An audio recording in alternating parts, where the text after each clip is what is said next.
नमस्कार साथियों, स्वागत है आपका हमारे चैनल स्टडी कर पे। तो एक और लेक्चर एमसीक्यू जो कि ग्रामीण प्रवेश से रिलेटेड है। हम आगे क्वेश्चन को करते हैं। क्वेश्चन नंबर 30 तक हमने करा दिया था आपको। अब हम क्वेश्चन नंबर 32 से आगे और बढ़ते हैं। देखिए, इस पे मैं आपको एक चीज़ बता दूं कि इस सीरीज़ को आपको बार बार देखना होगा, क्योंकि इसके लिए कोई थ्योरी तो है नहीं। आपको याद ही करना पड़ेगा, क्योंकि बहुत सारे डेट होंगे, बहुत सारे फैक्ट होंगे इसमें, जो आपको कंटिन्यूअस बार बार पढ़ के याद करना पड़ेगा। तो मैं उम्मीद करता हूँ आप चीज़ें समझ रहे होंगे, बार बार इसको पढ़ रहे होंगे, तो इसका फ़ायदा आपको ज़रूर देखने को मिलेगा। चलिए स्टार्ट करते हैं अपने को नेक्स्ट क्वेश्चन के साथ। क्वेश्चन नंबर 32 ये कहता है कि महात्मा गांधी राष्ट्रीय ग्रामीण रोजगार कार्यक्रम निम्नलिखित में से किसके जरिए समावेशी विकास सुनिश्चित करता है। तो इसका आंसर है डी, उपयुक्त सभी। नेक्स्ट क्वेश्चन के बढ़ते हैं। नेक्स्ट क्वेश्चन ये है हमारा, सूखा प्रबंधन क्षेत्र कार्यक्रम उत्तर प्रदेश के किस जनपद समूह में नहीं चलाया गया। तो आपको बताना है किस जनपद में नहीं चलाया गया। तो मैनपुरी आगरा जो इलाका, ये वाला ए ऑप्शन, उसमें नहीं चलाया गया था।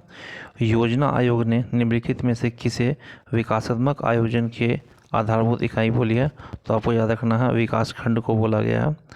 नेक्स्ट क्वेश्चन बोलते हैं क्वेश्चन नंबर 35। क्वेश्चन नंबर 35 बोलता है सीमांत कृषक किसे कहते हैं। सबसे पहला क्वेश्चन है, सीमांत कृषक किसे कहते हैं।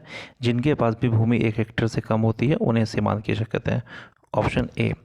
36 नंबर कहता है निम्नलिखित में से कौन सा ग्राम्य विकास का कार्यक्रम नहीं है।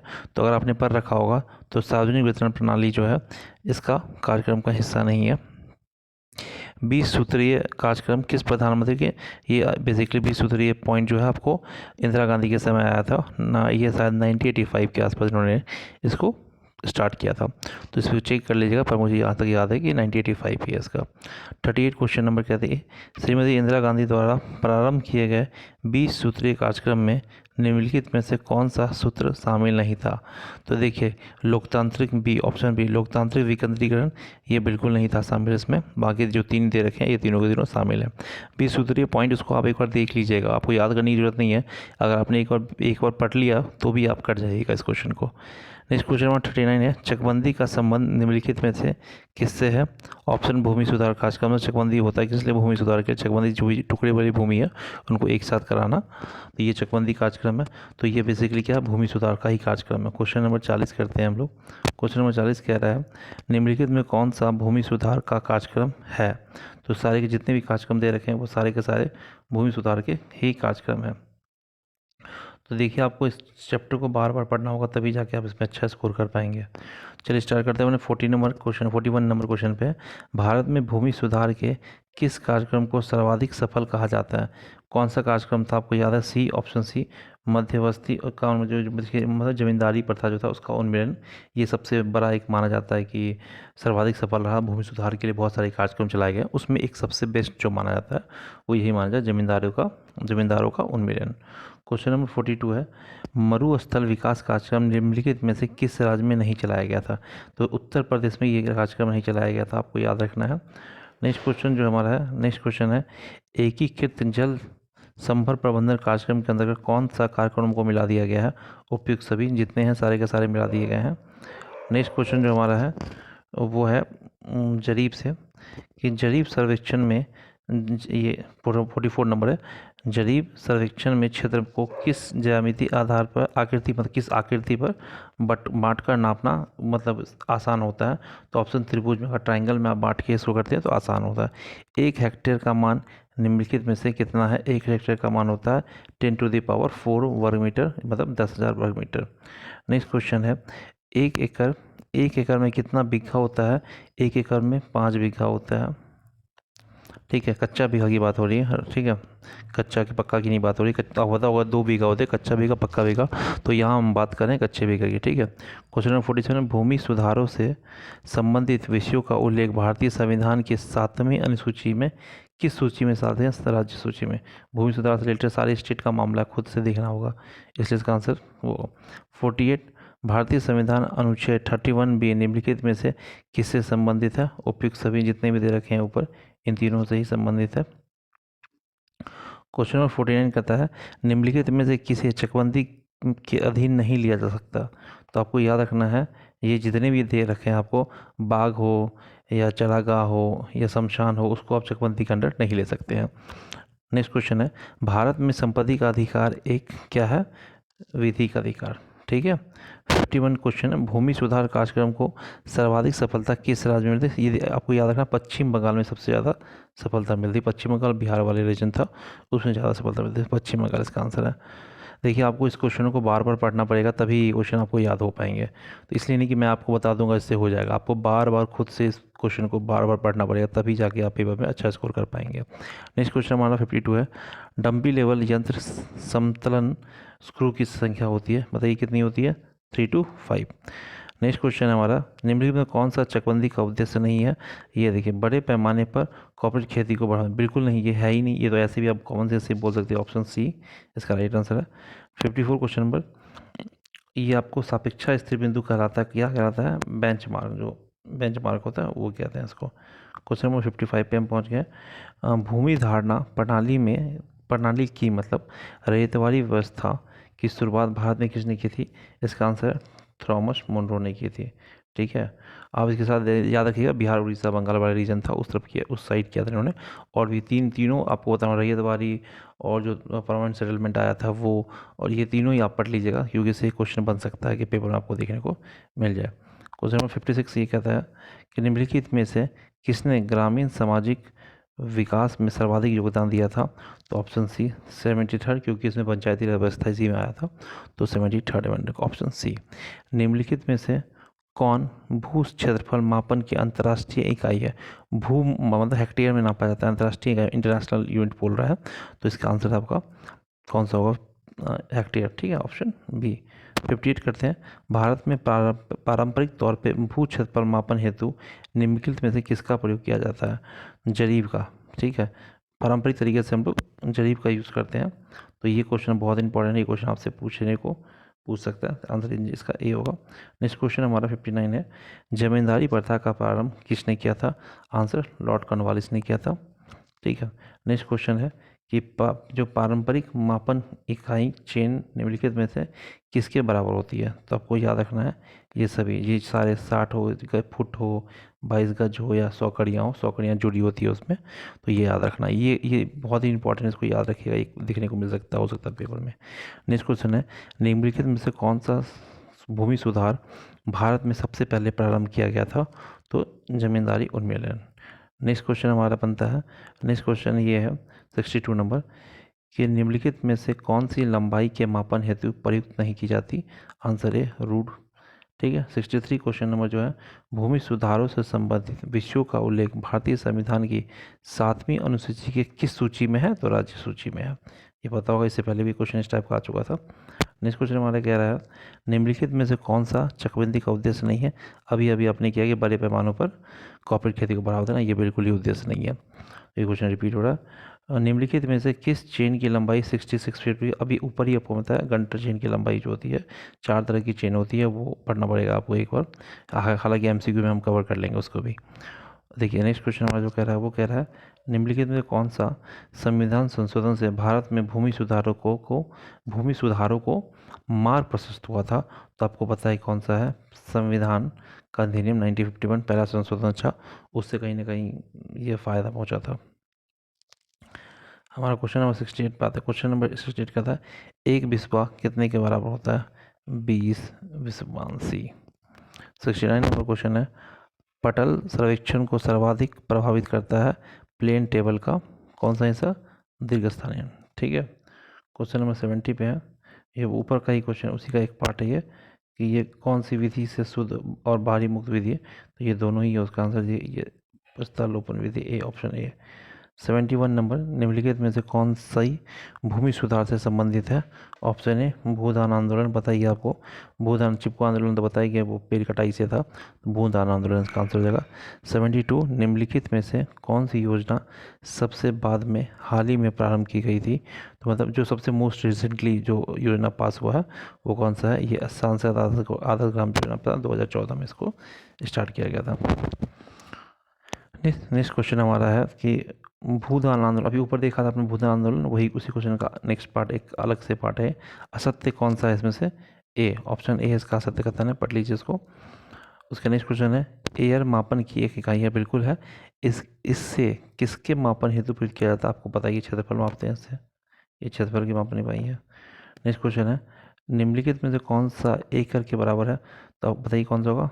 4048 हेक्टर, सॉरी ये गलत बोल दिया, 4840 वर्ग गज। ठीक है, 75 का ए ऑप्शन है। अच्छा डी भी दे रखा है तो देख लेंगे, उसको चेक कर लेंगे। ठीक है, इसका ऑप्शन डी कर लीजिएगा 75 का। किस व्यवस्था में वो वर्ग गज था? वर्ग गज का मैंने आपको बता दिया था। किस व्यवस्था में भूमि का ग्राम समुदाय का संयुक्त स्वामित्व होता है? जो ग्राम समुदाय होता का संयुक्त स्वामित्व होता है तो ये है मालवाड़ी व्यवस्था के अंतर्गत। नेक्स्ट क्वेश्चन है, दाएं दाएं विचलन कोण से सीधे चढ़ा जा सकता है? उपकरण को सेट करके कितने उपकरण को सेट करना पड़ता है? पिछले स्टेशन या शून्य पर आप सेट करके इसको आगे कर सकते हो। क्वेश्चन नंबर हमारा 78 है। एक मिनट माफ़ कीजिएगा, क्वेश्चन नंबर 78 है हमारा। क्वेश्चन ये कुछ गड़बड़ हो रहा है। 78, क्वेश्चन नंबर 78 है कि जो रूरल इंफ्रास्ट्रक्चर है विकास कोष को वित्तीयन किया जा रहा है। ऑप्शन सी नाबार्ड, मतलब कौन फाइनेंशियल मदद कर रहा है? वो नाबार्ड जो है हमारा। अच्छा नाबार्ड का स्थापना ही पूछ सकता है आपसे, इसकी स्थापना कब हुई थी? तो 1982 में। ठीक है, ये भी याद रखिएगा। नेक्स्ट क्वेश्चन है हमारा 79, और 79 क्वेश्चन है कि ग्रामीण क्षेत्रों में कमजोर वर्गों विशेषकर महिलाओं और बच्चों के स्वास्थ्य सेवाओं को की पहुंच सुनिश्चित करने के लिए, जब बहुत ज़्यादा हर लेवल तक पहुंच सके, इसके लिए आशा वर्कर आपने सुना होगा, तो ऑप्शन सी इसका आंसर सही है। आशा निम्नलिखित में से किससे संबंधित है आपको बताइए? सामाजिक स्वास्थ्यकर्ता बोलते हैं इनको। ये तो 80 क्वेश्चन हमने कर लिया है, तो आपको उम्मीद करता हूँ चीज़ें समझ में आ रही होगी। देखिए आपको चीज़ें गौर करते चलना है, उसको बार बार पढ़ना, तभी ये चीज़ें याद होगी, क्योंकि सारा फैक्ट है इसमें। अगम्य बिंदुओं से में प्लेन टेबल पर प्लॉट करने के लिए किया जाता है क्या? प्रतिच्छेदन। क्वेश्चन 81, लेवल यंत्र से स्टाफ पूर्णांक पढ़ना चाहिए ऊपर से नीचे की ओर। क्वेश्चन नंबर 83, पंजाब, हिमाचल प्रदेश, हरियाणा में निम्नलिखित में से किस इकाई का प्रयोग भू क्षेत्रफल मापन हेतु होता है? ऑप्शन डी मुरब्बा। 84 को देखते हैं। 84 कहता है निम्नलिखित में से कौन भू क्षेत्रफल मापन की इकाई नहीं है? करम नहीं है, बाकी ये तीनों है। 85 कहता है जहाइनी, जो शाहजहानी जरीब जो है, सबसे पहले इन्होंने ही स्टार्ट किया था ये सिस्टम, तो 165 फुट के बराबर। देखिए उसकी लेंथ क्या है? 165 फुट के इक्वल है। ठीक है, उसके बाद 86 नंबर क्वेश्चन नंबर है। 86 क्वेश्चन नंबर कहता है कि एक गटारी जरीब की लंबाई कितनी होती है? 132 फुट। इस क्वेश्चन नंबर है 87 नंबर, लंबाई मापने की परंपरागत इकाई कौन सी है? सभी जितनी भी दे रखा आपको, मील गज ये सब सारे परंपरागत तरीके हैं मापन करने के।